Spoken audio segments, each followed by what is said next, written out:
Hi everybody, thank you so much for listening today. I wanted to share some wisdom that has come up between my clients and I during the intuitive coaching sessions that I've been doing. I've added 5 more ongoing spots and I'm just really enjoying these sessions. I'm learning so much, I'm taking away so much, and my clients seem to be as well. So there's been there's been a lot of things that have been coming up ongoing, but there's been 3 sort of subjects that seem to be coming up more often than not that I really wanted to share today, and hopefully it can be of some assistance to you.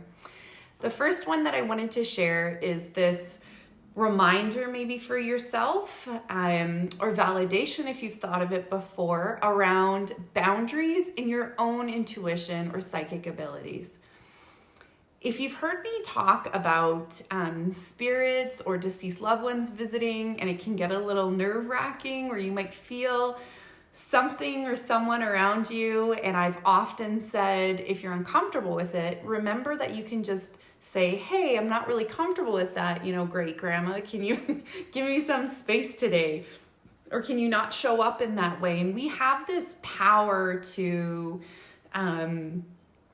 sort of boss around the spirit world because they're entering into our dimension. This is literally true for your own boundaries around your own intuition and psychic channels. So you are allowed, and I highly recommend telling your own intuition to back off once in a while. Because, in my opinion, we're not always picking up on just our own stuff. Many of you are empaths, very clairsentient, and if you are, you know how difficult it is to sit in the emergency room at a hospital, or how overwhelming it is to be in a giant crowd of people. You can easily pick up on and sometimes take on other people's energy and emotions. Even during COVID, the pandemic, many of us were feeling overwhelmed by just the collective energy out there. So what I'm recommending, and I would love to hear your feedback if this works for you or not, is to literally say no, thank you, when you're picking up on things that you suspect aren't yours. Trust me, if they're yours, if this is an intuitive message that is absolutely in your best interest to get, it's not going to go away. It will hang out. So I'll give you an example. If one of the most difficult places for me to be is at a hospital, or like I was saying, waiting in emergency triage to be admitted. One of the most energetically difficult places for me, I will very often, probably every 5 to 10 minutes, start to pick up on something that isn't mine.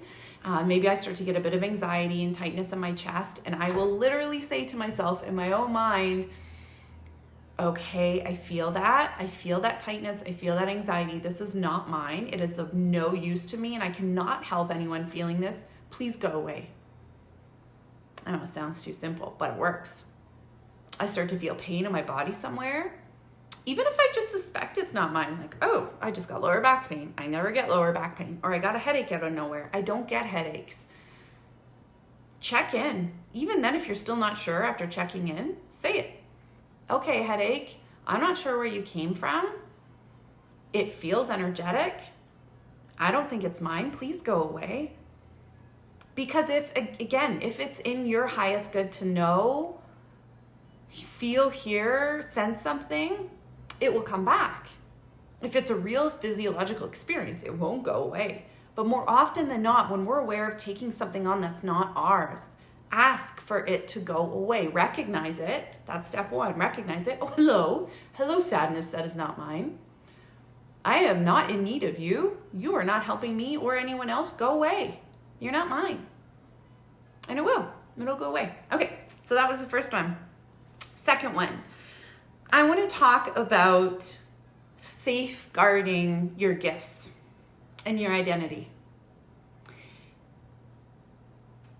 Our stories are so precious.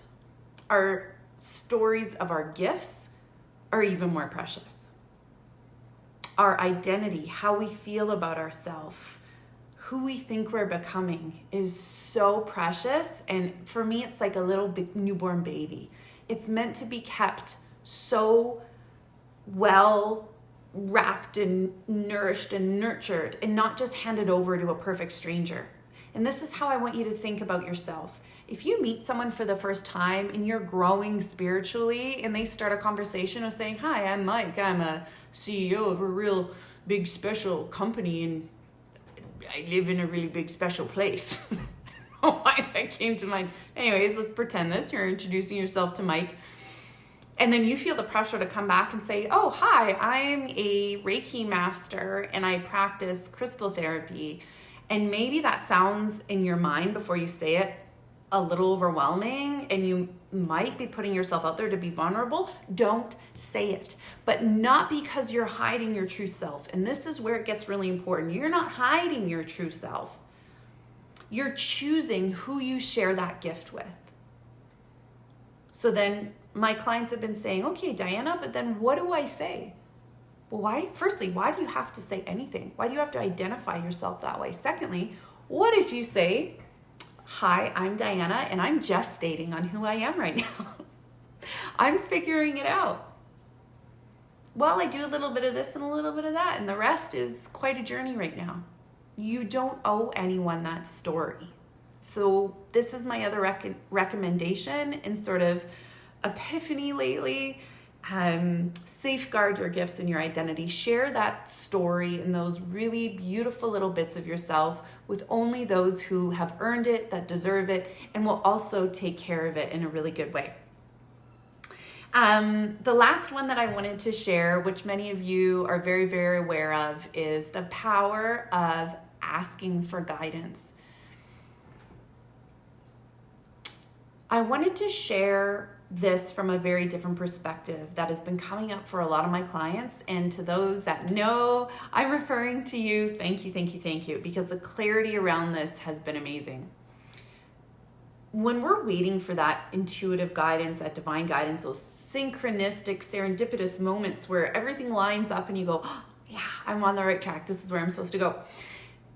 When we're waiting for that from the outside world, something else a lot more subtle but just as profound can start to happen. So let's say, theoretically, you start to notice a lot of, I'm gonna just pick something random, a lot of moths out there.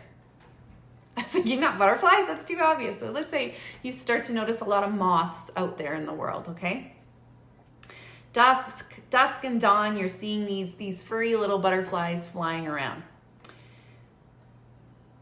Could this be because the universe is sending you these creatures as a sign? Sure, could be, absolutely. And I think that's what we're most used to.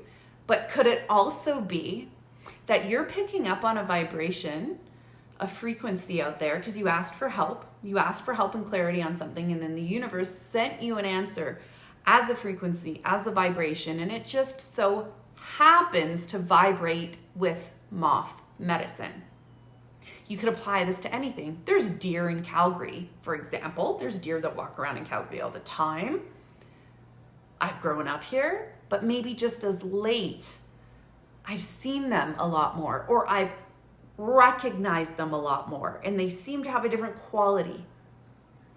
That doesn't necessarily have to mean that I'm seeing more deer than usual even, but there's a quality to them. There's a medicine and a message there that wasn't there for me before. So this is my subconscious communicating with my conscious going, there's something different about this vibe. Pay attention. Don't shy away from asking for guidance. It will come, and trust it when it comes. Yes, it'll be your imagination, because as we've talked about, that's interlinked with your intuition. But ask and you shall receive. Keep an intuitive journal. It's such a journey, but you'll get there. And reach out for help anytime. Thank you so much for listening. I hope this has helped in one way or another. Have a beautiful fall season. Mwah.